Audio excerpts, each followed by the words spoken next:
Dahil po, Pastora. Maraming salamat, Sister Mimi, at mapagpalang umaga po sa bawat isa sa atin. Happy na po week sa bawat isa sa inyo dyan sa Pilipinas, mga minamahal namin mga kapatid na PDS. God bless you all. At tayo po ay patuloy na magpuri sa umagang ito sa pamamagitan ng pag-aaral ng kanyang salita. Pero bago tayo magpatuloy, samahan niyo ako na manalangin sandali. Hallelujah. Panginoon, lubos po kami nagpapasalamat muli sa pagkakataon na ibinigay mo upang kami ay mag-aral ng inyong salita at aming idinudulog ang lahat namin sa inyo sa umagang ito. Dalangin namin ang inyong banal na Espiritu ang siyang magturo sa amin at ayaan mo na aming matanggap na may kaliwanagan itong mensahe mo upang kami ay patuloy na lumago sa aming pananampalataya at maging handa sa inyong pagdating at maging handa na magiging inyong lingkod, Panginoon. Maraming salamat. In Jesus' name. Amen. Amen.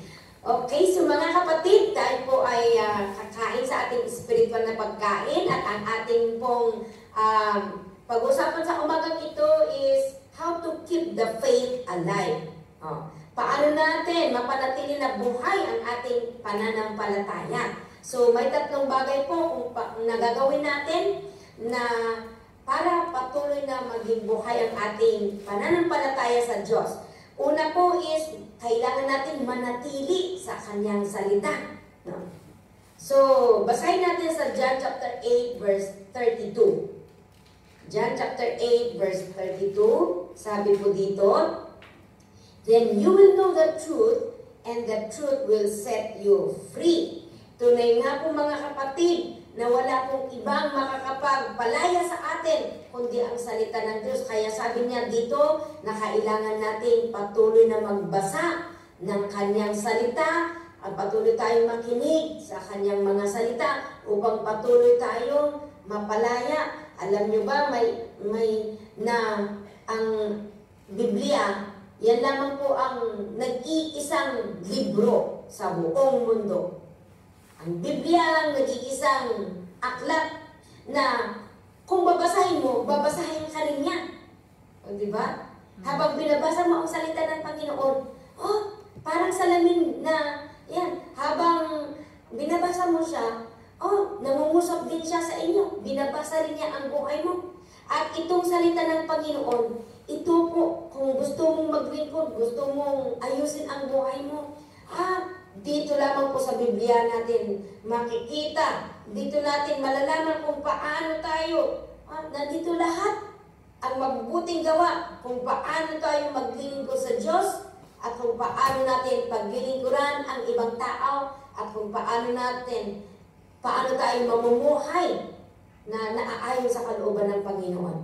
Ito po ang ibinigay ng Panginoon sa atin na mapa kung paano natin i-discover kung ano ang plano niya sa ating buhay. Mga kapatid, hindi lamang po tayo linikha na parang experience, no? Hindi po. Tayo po ay talagang inisip ng maigi ng Panginoon na tayo ay Kanyang likhain. At hindi lang tayo linikha na parang hindi lang tayo linikha na parang sabi ko kanina na para experience lang. Hindi po. Linikha tayo na may purpose. At ang purpose niya sa atin ay magsilbi, maglingkod sa Panginoon, magpuri sa Panginoon, at magsilbi sa kapwa. Kaya po, ang daming struggle ng tao. Maraming hindi magandang nangyari sa buhay ng tao dahil hindi nila alam yung purpose ng Panginoon sa kanilang buhay. Dahil hindi nila binabasa ang Biblia. Tuloy, iba ang gumagamit sa kanilang buhay. Napapariwara tayo dahil ang demonyo dahil hindi natin alam kung anong plano ng Panginoon sa ating buhay, tuloy ang demonyo, kaya nasisira tayo, ng demonyo. Pero kung nagbabasa tayo sa salita ng Diyos at nalalaman natin kung ano ang plano ng Panginoon, kung ano ang purpose niya, kung ano ang hangarin niya, bakit nga ba tayo lilikha? Sabi mo sa katabi mo, ikaw ay unique sa harapan ng Diyos. Hindi po tayo pare-parehas, no? Linikha tayo na iba't iba. May maputi, may yung sa kulay, no? May matangkad, may panda, may malaki, may mataba, may payat. Lahat po linika tayo, pero walang kamali. Hindi po, wala pong, hindi po aksidente na ikaw ay linika ng Panginoon. Linikha pa tayo na naaayon sa kanyang kalooban, at sabi niya doon sa Biblia na tayo ay linikha na maganda at walang pangit na linikha ng Panginoon. Ang nagpapapangit lang sa atin ay ang ugali, no? Pero habang binabasa natin ang salita ng Panginoon, na itutuwid ang ating ugali. Amen. Na itutuwid ang ating ugali. Itong Biblia lamang po ang pwede habang binabasa mo, na itutuwid ang ugali mo. Yung ibang aklat, pwedeng marami kang matututunan nun, pero mamaya iba ang dating. Pero ang Biblia, ito, itinutuwid niya ang ating buhay. So, sabi niya, ang nalalaman natin ang katotohanan, at ang katotohanan ang magpapalaya sa atin. Kung gusto, ang katotohanan wala pong iba kundi ang ating Panginoong Hesus. Kung gusto mong makilala talaga ang Panginoong Hesus, kailangan natin magbasa at makinig. Bigyan natin ng oras ang pagbabasa at pakikinig sa salita ng Diyos. Hindi po nasasayang, mga kapatid, ang oras na inilalaan nyo para magbasa at mag-aral, makinig sa salita ng Diyos. Kasi iyan po mismo ay ibinibigay niyo sa mismo nating Panginoon. Gusto nyong mapalapit sa ating Panginoong Hesus, doon po sa pagbabasa ng salita ng Panginoon. Habang nagbabasa ka ng salita ng Panginoon, habang nakikinig ka sa salita ng Panginoon, napapalakas ang inyong pananampalataya. Dumadami ang inyong kaalaman. Ang karunungan at ang kaalaman ay nanggagaling lamang po sa ating Panginoong Hesus at sa pamamagitan ng kanyang salita. Kaya po, kung tayo ay lumalayo, hindi na tayo nagbabasa sa salita ng Panginoon, hindi na tayo nakikinig sa salita ng Panginoon, ano pong nangyari? Nasisira tayo. Nai-scam tayo, diyan tayo niloloko ng demonyo. Kasi alam niya, wala itong alam na salita ng Panginoon. Ang demonyo alam din niya ang salita ng Panginoon. Yan nga po ang ginamit niya para tuksohin si Jesus Pero si Jesus, dahil alam niya ang katotohanan, siya ang katotohanan, hindi siya matatalo ng demonyo. Kaya sa atin, kailangan nating alamin ang katotohanan. Kailangan patuloy nating alamin ang katotohanan. Kailangan nating panatilihin ang pananampalataya natin sa Diyos at ang palaguin ang katotohanan na nalaman natin sa salita ng Diyos. Kasi kung buhay si Jesus sa buhay mo at buhay ang salita ng Diyos sa buhay mo, hindi ka maluloko ng demonyo. Hindi mapapaliwala ang buhay mo. Kasi nandyan yung karunungan ng Diyos, ng nakabanal na Espiritu na magtuturo sa mga desisyon na gagawin natin. Nandyan ang gabay ng Panginoon. Kaya, naiiwasan natin ang paggawa ng masama, naiiwasan din natin ang pagkakamali. Hallelujah! Habang lumalago tayo sa karunungan at kaalaman sa salita ng Diyos, naiiwasan, nababawasan ang pagkakamali. Hallelujah! Di ba? Maganda, masaya tayo kung nababawasan ang pagkakamali. So, mga kapatid, manatili tayo, maglaan tayo ng oras para magbasa at mag-aral ng salita ng Diyos. Para patuloy tayo mabago, para patuloy na mahubog ang ating buhay at mapalalim ang ating kaalaman sa salita ng Diyos. At yan, tumatag ang ating pananampalataya. Madadagdagan ang ating kaalaman. Pag matatag ang pananampalataya mo, kahit anong pagsubok, anong bagyo ang harapin natin, kaya nating mapaglagpasan dahil si Jesus ang nasa atin. Amen. So, alam nyo, ang kalaban natin everyday ay takot, pangamba, pagdududa. Yan. Kaya kung nawawala ang pananampalataya natin, madali tayong natatakot. Ang lakas ng pagdududa natin. Judgmental tayo. Pero kung tayo ay palaging kumakain ng salita ng Diyos at nakikinig sa salita ng Panginoon, wow! positive tayo. Kahit anong nakikita mo, kahit anong nararamdaman mo, malakas pa rin yung sabi ng salita ng Panginoon, ito kaya ito ang panindigan ko. Diba? Oh. So, mga kapatid, manatili tayo sa salita ng Diyos. Laanan natin, maglaan tayo ng oras. Hindi lang pag may kailangan tayo, pero turuan natin ang sarili natin na araw-araw, maglaan tayo. Parang kasama yan sa araw-araw natin pamumuhay na parang hindi kumplito ang ating buhay. Pag hindi kumplito ang ating araw, hindi kumplito ang ating buhay, pag hindi tayo nagbabasa, at hindi nakikinig sa salita ng Panginoon. Pero hindi lamang po natatapos sa pagbabasa at pakikinig. Basahin po natin sa John chapter 15 verse 10. Ano po ang sabi ng Panginoon sa John chapter 15 verse 10? Okay, basahin natin. Sabi niya, if you keep my commands, you will remain in my love. So, kapag sinusunod natin, nananatili tayo at sumusunod tayo sa salita ng Diyos, sabi niya, nananatili tayo sa kanyang pag-ibig. Just as, sabi ni Jesus, na katulad ni Jesus na siya ay, sinusunod niya, nananatili siyang masunurin doon sa salita ng kanyang Ama, kaya nananatili siya sa pagmamahal ng Diyos. Kaya ito po mga kapatid, ang pagmamahal, pwedeng mawala yan pag hindi natin yan i-work out. Kaya kagaya ni Jesus, anong ginawa ni Jesus dito? Sabi niya dito na manatili tayo. Paano tayo manatili sa kanyang salita? Pagsunod. Kailangan natin sumunod sa kanyang salita. Kaya i-congratulate mo yung katabi mo, sabihin mo, tuloy-tuloy tayo kapatid na sumunod sa salita ng Diyos. Hallelujah. Yan ang pinaka-mainam na gawin araw-araw. Sumunod tayo.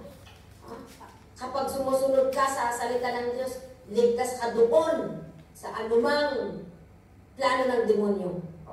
Ligtas ka sa na mahukom. Huhukumin ng Panginoon ang bawat isa sa atin at titingnan niya kung tayo ay sumunod nga o hindi.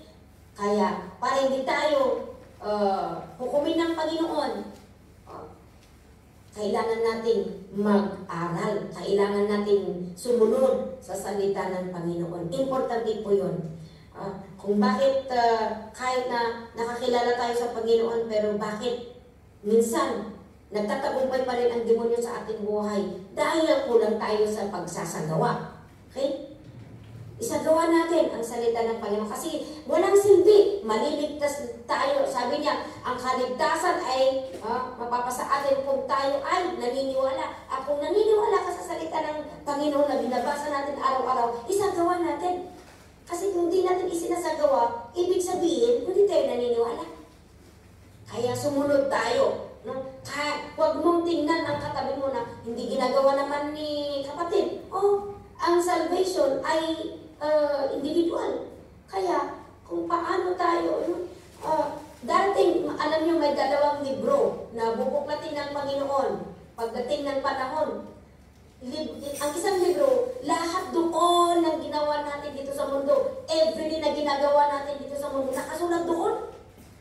Masama man o mabuti, nakasulat doon. Pero may isang aklat na ang nakasulat lamang doon ay yung talagang sumampalataya, tumanggap at sumunod sa salita ng Diyos. Sila ang nakasulat lamang doon. Kaya mga kapatid, ito ang ating alalahanin. Importante yun. Sa ayaw at sa gusto natin, haharap tayo sa ating Panginoon sa takdang panahon at ipagsusulit natin ang buhay natin, ang naging buhay natin dito sa mundo. Kaya kung ayaw natin na ang pupunta sa impyerno ay hindi yung makasalanan, kundi yung hindi sumunod sa kalooban ng Panginoon. Ang impyerno ginawa ng Panginoon para sa demonyo. Pero pati sa mga magre-reject sa katotohanan, kung ayaw nating tanggapin, ayaw nating gawin ang katotohanan na ating nalalaman sa salita ng Diyos, lalong-lalo, nalaman mo na si Jesus, ang buhay, katotohanan, at siya ang daan para tayo ay makarating sa kaharian ng langit. At kung hindi natin siya paniwalaan at hindi natin tatanggapin, sorry. Pagdating ng panahon, sasabihin ng Panginoon, sorry. I never knew you. Wala ka sa aking listahan. Na tunay na naniniwala ka. Wala ka sa listahan ng sumunod sa akin. Kaya mga kapatid, importante po, kung tayo ay naniniwala at nananatili sa salita ng Panginoon, kailangan nating sumunod sa lahat ng salita ng Panginoon ating binabasa, na ating nalalaman, upang mapanatili ang pananampalataya, para pagdating ng Panginoon, maramdaman niya tayo na nandyan ang paniniwala natin sa Kanya, dahil nandyan yung pagsunod. Kung hindi mo sinusunod ang salita ng Panginoon, wala.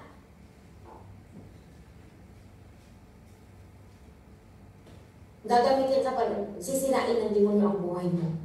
Pero kung ikaw ay sumusunod sa salita ng Panginoon, o sabi niya, ikaw ang tunay na umiibig sa Diyos. At dahil iniibig mo ang Panginoon, iibigin ka rin ng Diyos. Dahil naniniwala ka sa salita ng Panginoon, takot ang demonyo sa inyo dahil ikaw ay gumagawa ng salita ng Diyos. Ang kinakatakot ng demonyo ay yung kung si Jesus ay nasa inyong buhay at talagang isinasagawa mo ang salita ng Diyos, takot ang demonyo sa inyo, hindi siya makalapit sa inyo. Kaya mga kapatid, tuloy-tuloy po, sumunod tayo. Kahit minsan hindi natin naiintindihan, pero nabasa natin sa Biblia, sige, gawin natin. At habang ginagawa mo, ipapaintindi ng banal na Espiritu. Okay, 2 Timothy chapter 3 verse 16. Basahin natin sa 2 Timothy chapter 3 verse 16.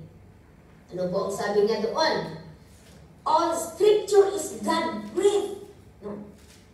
All scripture is God-breathed and is useful for teaching, rebuking, correcting, and training in righteousness. Napakaganda yun, sabi niya doon. Ang salita ng Diyos, lahat ng kasulatan ay isinulat sa pamamagitan ng kapangyarihan ng Diyos. At mapapakinabangan sa pagtuturo ng katotohanan, pagsasaway, pagtutuwid, at pagsasanay sa matuwid na pamumuhay, para maging handa sa lahat ng mabubuting gawa ang maglilingkod sa Diyos. Okay, so makita natin dito, ang kasulatan, itong Biblia na binabasa natin, ay isinulat sa pamamagitan ng kapangyarihan ng Panginoon. Yes, tama po na ang ginamit ng Panginoon para isulat ang mga ito ay ang tao. Pero sila po ay kinasihan ng banal na Espiritu para hindi yung gusto ng tao ang kanilang isusulat, kundi lamang po yung gusto ng Panginoon, yan lamang po ang isusulat nila. Kaya ang pruweba po doon is, habang binabasa mo ang salita ng Panginoon, ikaw din ay nababago. Di ba? Yung mga ibang aklat na isinulat ng tao na hindi sila kinasihan ng banal na Espiritu, walang pagbabago na mangyari sa inyo. Pero itong Biblia, dahil yan ay isinulat sa kapangyarihan ng Panginoon, makapangyarihan ang bawat letra, bawat salita na binabasa natin, makapangyarihan yan. At kung talagang isasagawa mo, paniniwalaan mo, tingnan mo, hindi ka talagang mababago ang buhay mo, maitutuwid ang buhay mo. Nagbibigay yan ng kalakasan, nagbibigay yan ng kagalingan. Sabi na doon, na itutuwid ang ating buhay. Yan ang protection natin, araw-araw. Yan ang panangga natin sa anumang binabalak ng demonyo habang naninindigan tayo doon sa salita ng Diyos na ating binabasa. Tayo ay nagtatagumpay araw-araw dahil mas makapangyarihan ang salita ng Diyos kaysa sa demonyo. Kaya so manatili tayo sa salita ng Diyos. Bigyan natin ng oras, araw-araw. Okay, number 2. Punta tayo sa number 2. Laging manalangin. Laging manalangin. Ang pangalawa, para tayo ay para patuloy na maging buhay ang ating pananampalataya, laging manalangin. Magkakambal po yun. Kung palagi kang nagbabasa, palagi kang nakikinig sa salita ng Panginoon, matututo kang manalangin.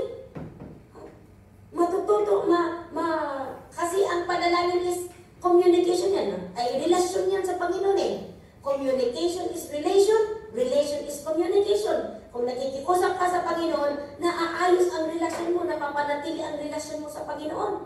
Kung hindi ka nakikiusap sa Panginoon, napuputol yung relasyon.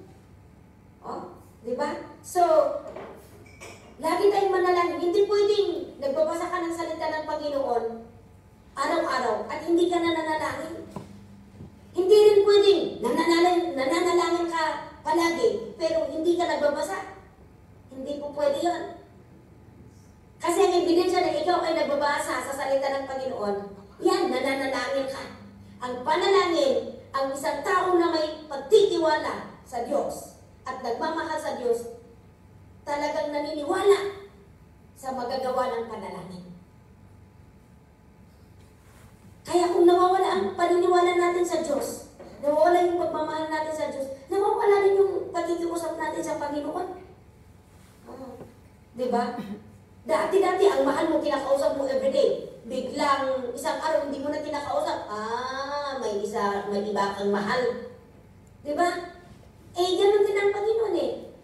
Kung mag-i-stop tayo, kung hihinto tayo na nagbabasa sa salita niya at hihinto tayo na magpupuri sa Kanya, hihinto tayo na mananalangin, ano ang mangyari? Nagsasamba na tayo ng ibang Diyos. At dyan nagagalit ang Panginoon, akala natin hindi tayo sumasamba sa ibang Diyos.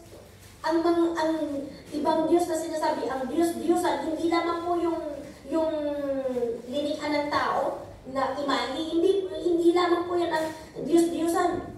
Kung may iba tayong ginagawa na mas higit kaysa sa pangungusap at pagbabasa sa salita ng Panginoon, Diyos din yun.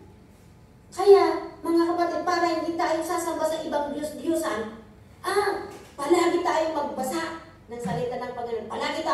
Palagi natin kausapin siya para hindi sisiksik ang demonyo. Pag nakita hindi mo kinakausap ang Diyos, gagawa siya ng bagay para ma-distract ka. Diba? So, mga kapatid, magpakasigasig tayo sa panalangin nang may pasasalamat. Okay, habang nagbabasa ka sa salita ng Panginoon, ituturo ka kung paano ka manalangin. Minsan, sabi mo, hindi ako manalangin, pero habang nananalangin ka, ipinapaalala ng Panginoon yung kanyang salita. Yan na ang sasabihin mo. Yan na ang babanggitin mo sa panalangin mo. Diba? Sabi mo, Lord, ganito, kaya salamat sa inyong salita. Manalangin tayo na may pasasalamat. Kasi kahit na nanalangin tayo, pero ang puso natin ay puno ng pukot, puno ng galit, at hindi pagpapatawad, hindi pa rin tayo papakinggan ng Panginoon. Sabi niya, pag manalangin tayo, kasama ang pasasalamat. Hallelujah! Yan, para pakinggan tayo ng Panginoon. Minsan, ang naghahandang para tayo ay manalangin, kung nawawala na yung pasasalamat, kung puro galit, puro negative ang nasa puso, hindi ka na makakadasal. Kaya sabi dito, magpakasigasig tayo na manalangin ng may pasasalamat. Ang pinakamagandang at pinakamakapangyarihang panalangin. Araw-araw, kahit maiksi pero nagagaling sa puso at gagawin mo na may pasasalamat, Lord, help me. Lord, tulungan mo ako. Lord, tulungan mo ako. Sabihin mo yan na may pagmamahal. Sabihin mo yan na may pananampalataya. Makapangyarihan yun. Kahit na napaka-eksi, sabihin mo, sasabihin natin, hindi ako marunong manalangin. Ito, sabihin mo, Panginoon, tulungan mo ako. Panginoon, tulungan mo ako. Kahit alam mo ang gagawin mo, pero sabihin mo, Panginoon, tulungan mo pa rin. Tulungan mo ako. Alam mo, pag gagawin mo yan palagi, wow! Palagi kang tagumpay. Palaging masigla ang pananampalataya mo. Palaging masigla ang araw mo. Kahit minararamdaman ka, kahit hindi maganda ang pagkisip mo, Panginoon, tulungan mo ako. Tingnan mo. Mababago ang lahat. Diba? Mababago ang lahat. Paano tayo magiging mapagdasal? Masigasig. Kahit anong oras, kahit anong sitwasyon, Panginoon, tulungan mo ako. Kung may napakinggan kang hindi maganda, Panginoon, tulungan mo ako. Ayan. Pag may nakita kang, ano ba naman itong kapatid? Panginoon, tulungan mo siya. Tulungan mo kami. Maganda yan. Iugali natin yan, mga kapatid. Sige, lahat tayo sabi natin, Panginoon, tulungan mo ako. Panginoon, tulungan mo siya. Tulungan mo kami. Ganun na lang. Mas maganda yan na respond. Tingnan mo. araw-araw, na-experience mo ang kapangyarihan ng Panginoon. At araw-araw, palaging buhay ang inyong pananampalataya. Hallelujah! Pangatlo, doon na tayo sa pangatlo. Bago tayo pupunta sa pangatlo, muli ko pong sabihin, walang mangyayari kung walang panalangin. Nothing works without prayer. Walang mangyayari kung hindi tayo nananalangin.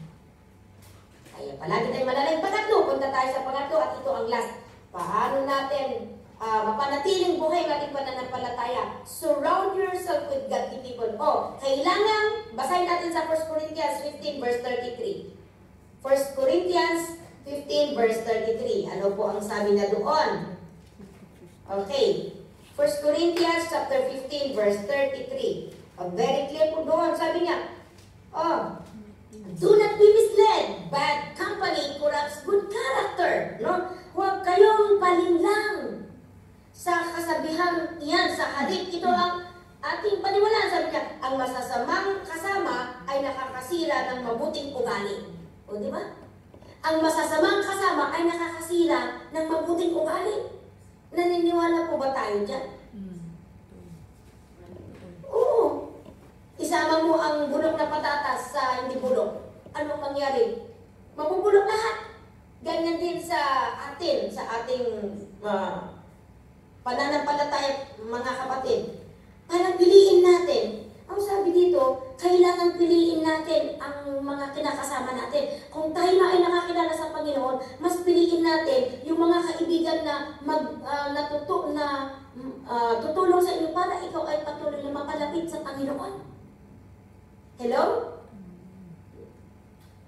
Okay. So, mga kapatid, sabi doon, huwag tayong sumama doon sa alam natin na magpapalayo sa inyo sa Diyos.